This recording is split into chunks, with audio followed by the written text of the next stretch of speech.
Hi there guys, in today's video I will show you how to create Twitter polls. First of all, go on your profile section and then select the plus icon on your right side. After that, choose tweet. Now as you can see, on the bottom side, on the third section you have Rico Sakes. Go on that. Now we have selected the Twitter polls. For example, you can add here something like that.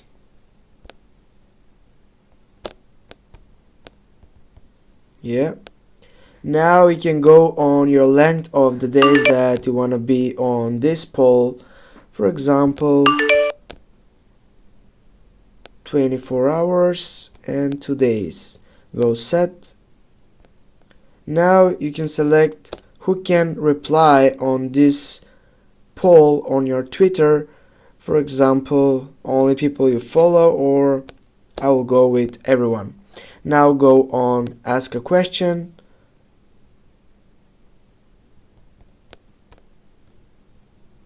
Go with that.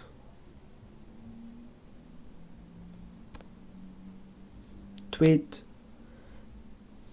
Go to your tweet. And now guys, as you can see here, you know how to create Twitter poll. Thanks guys for watching. Don't forget to hit that like and share the video. See you soon.